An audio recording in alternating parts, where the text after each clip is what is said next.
بسم اللہ الرحمن الرحیم فصاحت الکلام. اس کے بعد عبارت دوبارہ پڑھیں یا صرف خلاصہ بتائیں؟ دوبارہ پڑھیں گا. اچھا. فصاحت اور بلاغت علم معنی بیان کا ستون ہے، کہا تھا پہلے. اس کے بعد ہر ایک کی معنی وضاحت کرتے ہوئے فصاحت کلمہ اس کی شرائط ختم ہو گئے. نمبر 2 فصاحت الکلام. کلام فصیح ہونے سے کیا مراد ہے یہ بتانا چاہتے ہیں. فصاحت الکلام سلامتہ بعد فصاحت مفرداتہ مما یبہم معناہ. کلام کی فصاحت سے مراد یہ کلام اس کے مفردات کے فصاحت کے بعد سلامتہ مما یبہم معناہ ایسی چیزوں سے سالم ہونا چاہے جس کے ذریعے سے کلام کا معنی مبہم ہوتا ہے. یعنی سب سے پہلے کلام کے مفردات فصیح ہونا چاہیے، یعنی کلمات سارے فصیح ہو. اس کے بعد دوسری شرط یہ ہے کہ کلام کے معنی مبہم ہونے سے سالم ہو. مبہم ہونے سے سالم ہو کیا مطلب؟ یعنی واضح ہو. کلام کا معنی بالکل واضح ہو تو وہ کلام فصیح کہلاتے ہیں. جس کی مفردات فصیح ہو. فصیح ہونے کے بعد یعنی اس کے مفردات فصیح ہونا الگ شرط ہے. اس کے علاوہ بھی شرط یہ ہے کہ اس کے معنی واضح و روشن ہو، معنی مبہم نہ ہو.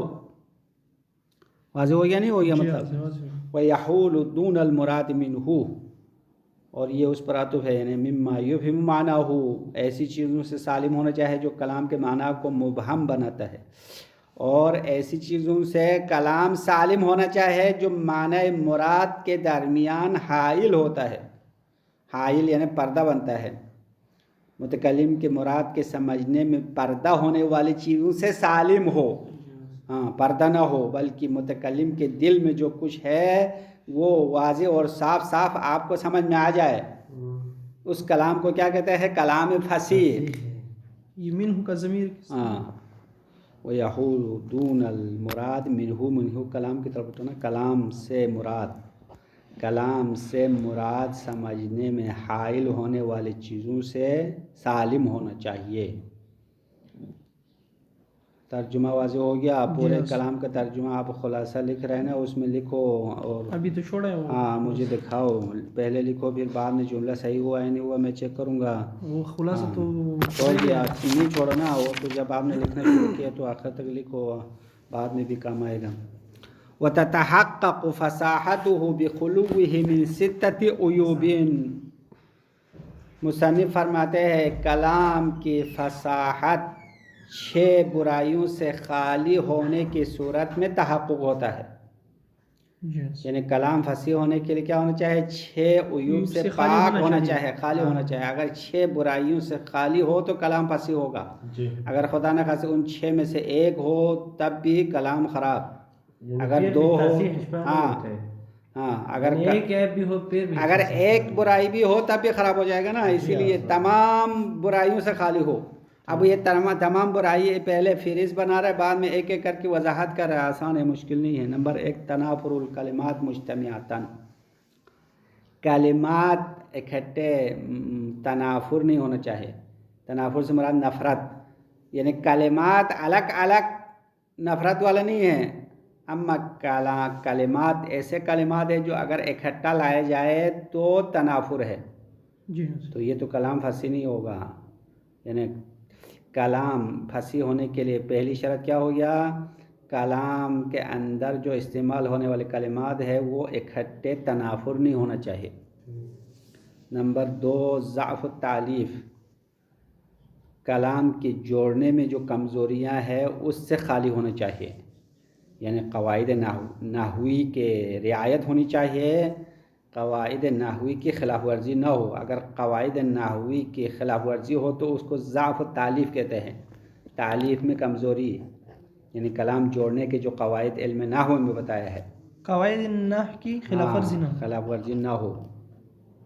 نمبر 3 التعقید اللفظی. لفظ کی پیچیدگی اور مشکل سے خالی ہونا چاہیے.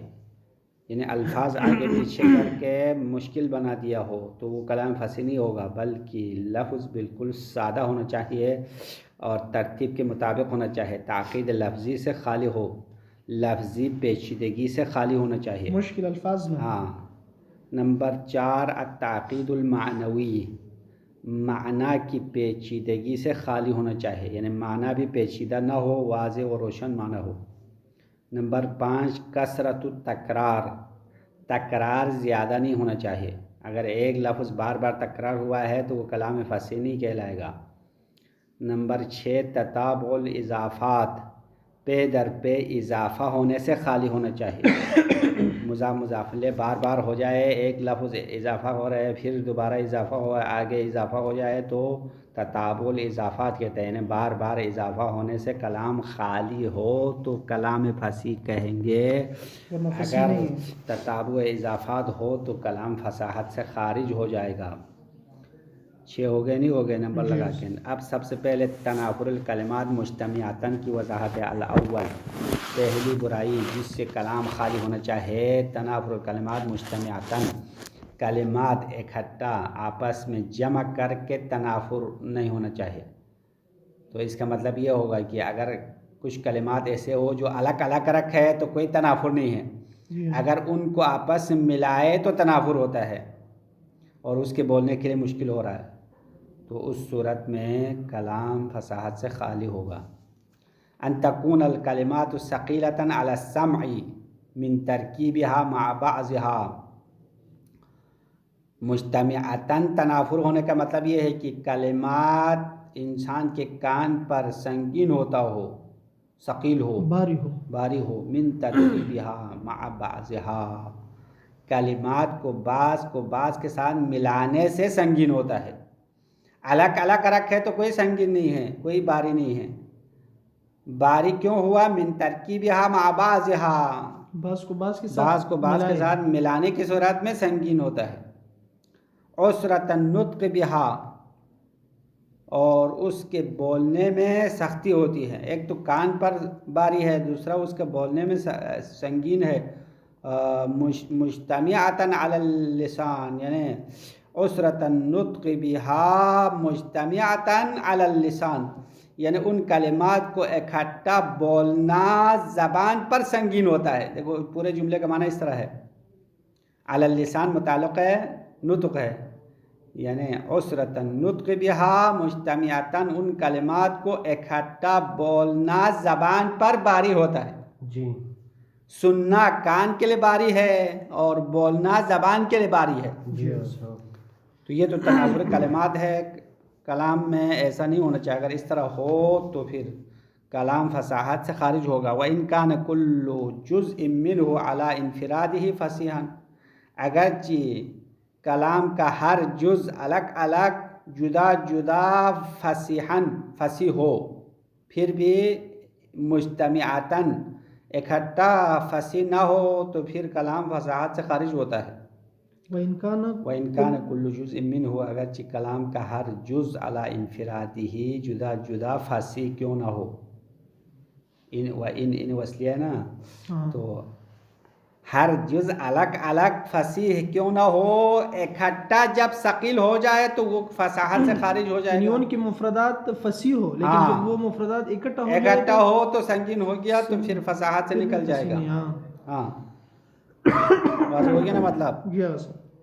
والتنافر يحصل اما بتجاور کلمات متقاربۃ الحروف، اب یہ تنافر اور باری ہونا کیسے حاصل ہوگا؟ اس کے 2 طریقے ہیں، یا کچھ کلمات ایک دوسرے کے پڑوسی ہو گئے ہیں جس کے حروف نزدیک ہے، ایک جیسے حروف والے کئی کلمات آپس میں ساتھ مل کے آیا ہے، اس وجہ سے کلام میں وہ سنگینی آ جائے گی، تنافر حاصل ہوگا۔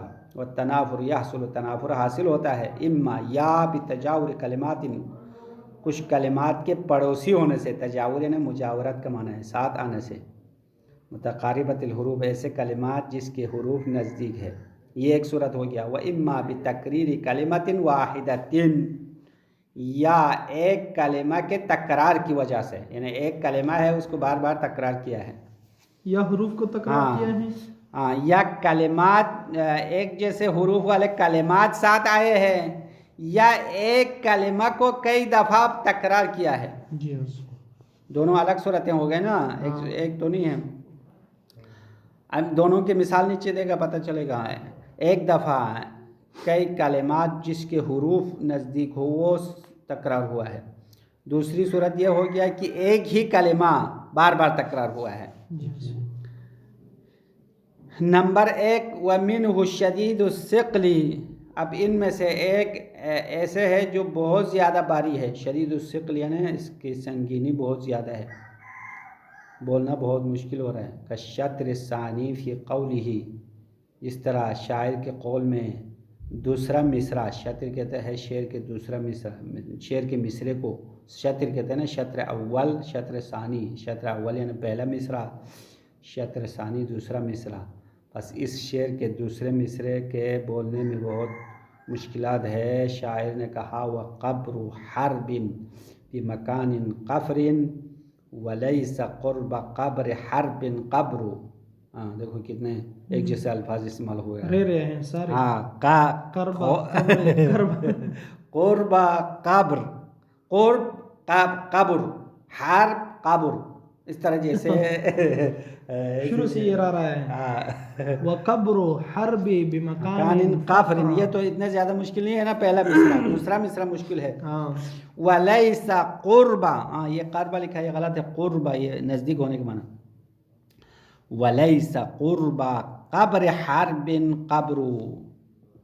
اب شعر کا معنی تو سمجھو. کہتے ہیں حارب ابن امیہ، یہ عرب کا ایک شخص تھا. حرب ایک شخص کا نام ہے.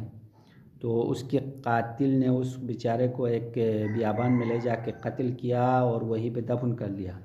تو اپنے مقتول کے بارے میں اس نے شعر پڑھایا. وَقَبْرُ حَرْبٍ، حرب کی قبر، بِمَكَانٍ قَفْرٍ ایک بیابان جگہ میں ہے. قفر کہتے ہیں بیابان کو. حرب کی قبر ایک بیابان مکان میں ہے. بیابان جگہ میں ہے یا مکان میں ہے. وَلَيْسَ قُرْبَ قَبْرِ حَرْبٍ، اور حرب کی قبر کے نزدیک کوئی اور قبر نہیں ہے، وہ اکیلا ہے. دوسرے مصرے کا معنی لکھو. اور حرب کی قبر کے پاس کوئی اور قبر نہیں ہے. جی مطلب سمجھ میں آیا؟ کہ وہ دوسرے قبرستان میں لے جا کے دفن نہیں کیا نا، وہ بیابان میں دفن کیا. تو اس کی قبر کے پاس کوئی اور قبر تو نہیں ہے، بس وہ اکیلا ہے. حرب ایک بیابان مکان میں ہے، حرب کی قبر کے پاس کوئی اور قبر نہیں ہے. اکیلا. قاتل نے اس بیچارہ کو وہیں پہ قتل کر دیا. یہ مقتول تو حرب ہے نا. حرب. اب قاتل کا نام تو ادھر نہیں ذکر نہیں ہوا ہے، وہ کون ہے پتہ نہیں. نیچے حاشیے میں اس کے قاتل کی وضاحت نہیں کی ہے. اچھا شاید مثال تو پتہ چلا. دوسرے مصرے میں 3-4 الفاظ ایک جیسا آیا ہے اور کلام ثقیل ہو گیا، باری ہو گیا. سننے کے لیے بھی باری ہے اور بولنے کے لیے بھی باری ہے. وَمِنْهُ خَفِيفُ الثِّقْلِ، اور ان میں سے ایک قسم جو زیادہ باری نہیں ہے بلکہ ہلکا، تھوڑا سا باری ہے. کالشطر الاول فی قول ابی تمام، جیسا کہ ابو تمام شاعر کے شعر میں پہلا مصرع مشکل تو ہے اما زیادہ مشکل تو نہیں ہے.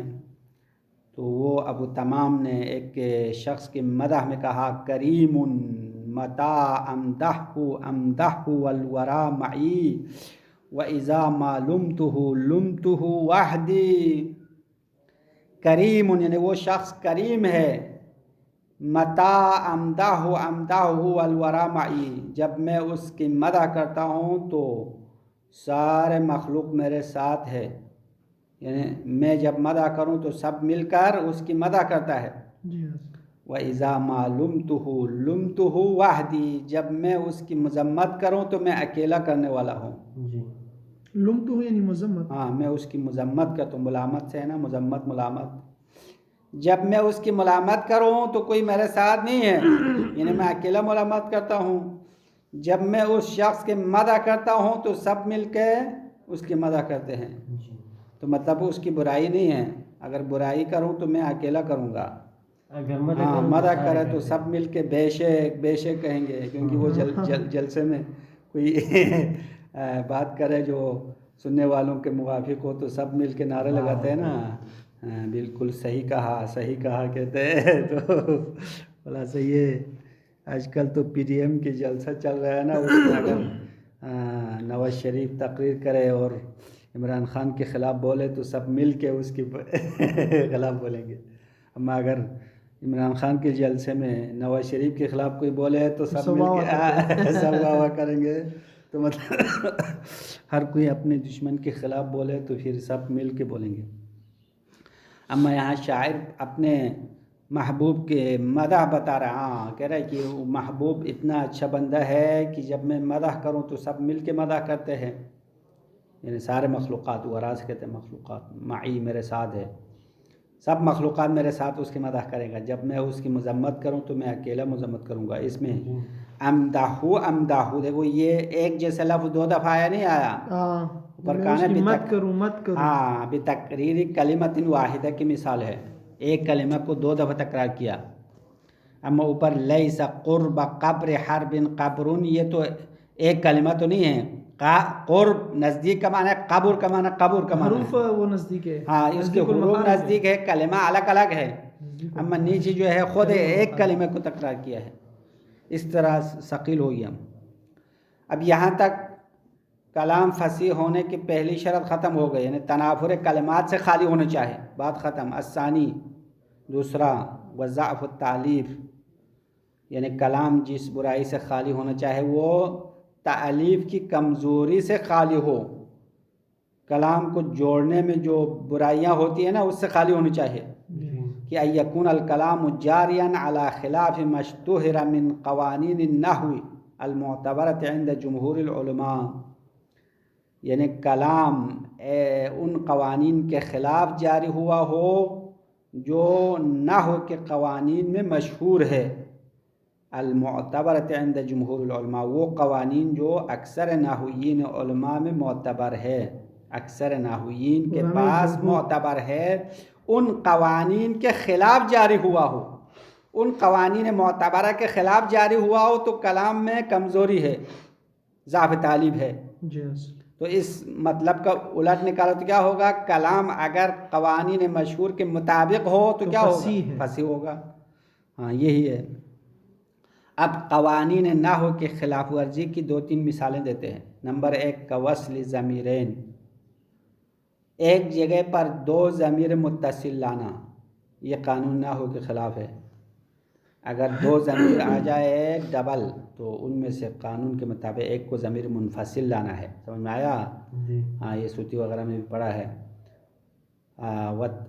ایک یہ مثال ہے، تو اگر دو ضمیر متصل ایک ساتھ آ جائے تو کلام کمزور ہے، کیونکہ یہ قانون کے خلاف ہے۔ قانون کیا ہوا، دو ضمیر متصل ایک ساتھ آنا صحیح نہیں ہے، فصیح نہیں ہے۔ وَتَقْدِيمِ غَيْرِ الْأَعْرَبِ مِنْهُمَا عَلَى الْأَعْرَابِ، اور دو ضمیر ایک ساتھ ہو تو قانون یہ ہے کہ ضمیر اعرف کو پہلے لانا ہے اور غیر اعرف کو بعد میں لانا ہے، یہ قانون ہے۔ اگر اس کا الٹ ہو جائے، یعنی ضمیر غیر اعرف کو پہلے لایا جائے اعرف پر، تو یہ کمزوری شمار ہوگی۔ ضمیر اعرف کون سے ہے، سب سے پہلے اعرف المعارف ضمیر متکلم ہے، ضمیر متکلم کے بعد ضمیر مخاطب ہے، آخر میں کیا ہے، ضمیر غائب ہے۔ تو اگر ایک جگہ پر دو ضمیریں ہو تو سب سے پہلے ضمیر کون چاہے، ضمیر اعرف رکھنا چاہے، اس کے بعد غیر اعرف آئے گا، ترتیب یہ ہے۔ پس ضمیر متکلم سب سے پہلے ہونا چاہے، اس کے بعد غائب وہ مخاطب، اس کے بعد غائب۔ اگر اس کے الٹ چلے تو ضعف تعلیف ہے۔ وتقدیم غیر الاعرف منہما، ان دو ضمیروں میں سے غیر اعرف کو مقدم کرنا، علی الاعرف، اعرف پر مقدم کرنا، یہ قانون کے خلاف، یہ فصیح نہیں، یہ قانون کے خلاف ہے، کمزوری ہے۔ مع انہ یجب الفصل فی تلک الحالہ، ہاں دیکھو یہ اوپر کوصل ضمیرین سے مربوط ہے کہ دونوں ضمیر متصل لانا یہ قانون کے خلاف ہے۔ مع انہ یجب الفصل فی تلک الحالہ، اس حالت میں ضمیر منفصل لانا چاہیے، نہیں غلط ہو گیا میں نے. یجب الفصل یعنی منفصل واجب ہے فی تلک الحال. فاصل کا معنی منفصل نہیں ہے, یہ غلطی کیا, ابھی اس کو صحیح کرنا پڑے گا. کہتے ہیں کہ یجب الفصل فی تلک الحالہ, یعنی اگر عارف اور غیر عارف میں وہ آگے پیچھے ہو جائے تو دونوں ضمیر میں فاصلہ لانا واجب ہے. یہ فصل مراد ضمیر منفصل نہیں. ہاں کیا کرنا چاہے, دو ضمیریں ایک ساتھ آ جائے تو اگر آپ غیر عارف کو پہلے لانا چاہے تو قانون کیا ہے, دونوں کے درمیان فاصلہ لانا چاہیے. جیسے کہ شاعر متنبی نے اس قانون کو توڑ کر شعر پڑھا اور کلام فصیح ہونے سے خارج ہو گیا ہے. مثال میں کہہ رہے کہ خلت البلاد من الغزالة لیلها فأعاذها اللہ کی لا تحزنا. اب اس میں دیکھو, خلت البلاد شہریں خالی ہو گئی, من الغزالہ غزالہ سے, غزالہ یعنی ہرن, ہرن کہتے ہیں. اب یہاں ہرن سے مراد شاید اس کی محبوبہ ہو. ہاں تو ہاں اس کے ہرن کی آنکھیں مشہور ہیں نا, آنکھیں خوبصورت ہوتی ہیں. لیلہا رات, رات شہروں کے رات غزالہ سے خالی ہو گئی. فَأَعَاذَهَا اللَّهُ خدا اس کا عوض آپ کو دے دے, کئی لا تحزنا تاکہ تم غمگین نہ ہو. ہاں وہ غزالہ چلی جائے تو خدا اس کے بدلے میں کوئی اور غزالہ دے دے. اب یہ غزالہ کسی عورت کا نام بھی ہو سکتا ہے. اب دیکھو شاید مثال یہاں پہ شاعر نے الٹا سیدھا کیا ہے. اعاذہا کا, اس میں دو قانون کی خلاف ورزی ہے. ایک تو دونوں ضمیر متصل لایا ہے, ہا ضمیر متصل ہے, کا ضمیر متصل ہے, غلط ہو گیا. دوسری غلطی کیا ہے, دونوں ضمیر متصل میں سے پہلے ضمیر غائب لایا ہے, بعد میں ضمیر مخاطب لایا ہے. یہ دوسری غلطی ہے. اور قانون کے مطابق کا پہلے آنا چاہے, ہا بعد میں آنا چاہے.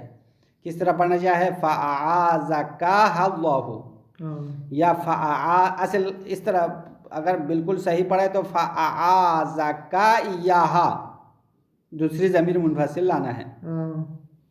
اب یہاں بھی شاعر نے قانون نحو کی دو قانون کو توڑ دیا اور کلام فصیح سے ہونے سے بالکل خالی ہو گیا.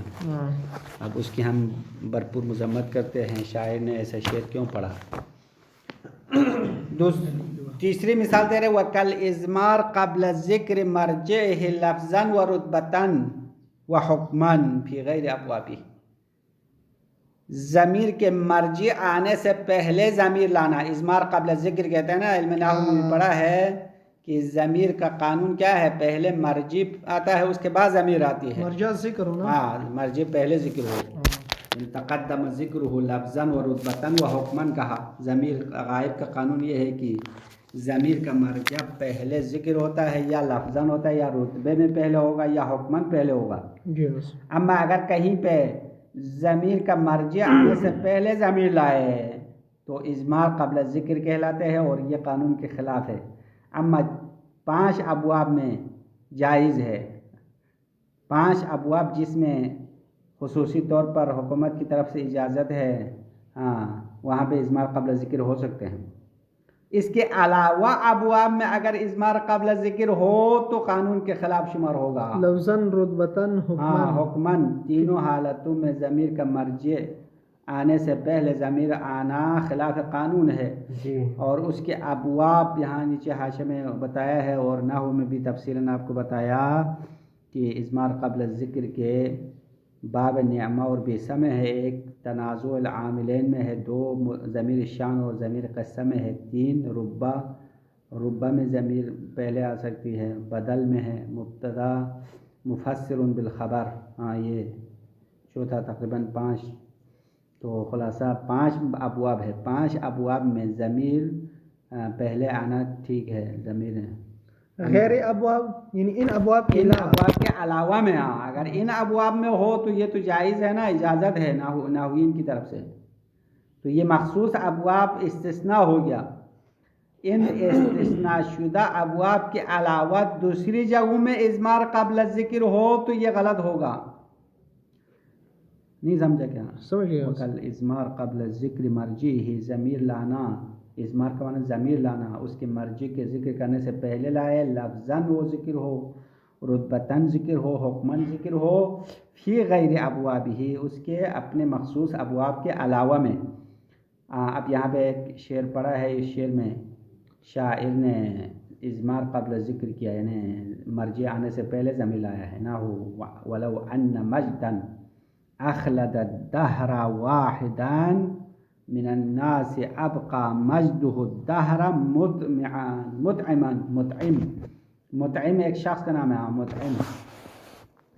اور شاعر مطعم کی مدح اور اس کی صفت بیان کرتے ہوئے کہتا ہے کہ لو ان مجداً اگر کوئی بزرگی اخلد الدہر واحدا اگر کسی شخص کو زمانے میں ہمیشہ رکھے، من الناس لوگوں میں سے کسی شخص کو زمانے میں ہمیشہ رکھے، تو ابقى مجده الدہر مطعما تو مطعم کی بزرگی اس کو ہمیشہ رکھنا چاہیے. نہیں سمجھے کیا؟ شاعر نے ایک اچھی بات کی ہے. الدہن کا کیا معنی ہے؟ ہاں دہن، دہنی نے دہر ہے، دہر. ہاں زمانہ دہر، زمانہ صحیح پہ ٹھیک ہے. دہن مطعم کے بارے میں وضاحت کیا کہ مطعم پیغمبر کے زمانے میں مشرکین کے رئیسوں میں سے ایک تھا، اور اما یہ اچھا بندہ تھا. مشرک تو تھا لیکن پیغمبر کے حامی تھا، پیغمبر کی حمایت کرنے والا تھا. سارے مشرکین پیغمبر کے خلاف ہو گئے، یہ پیغمبر کے ساتھ تھا.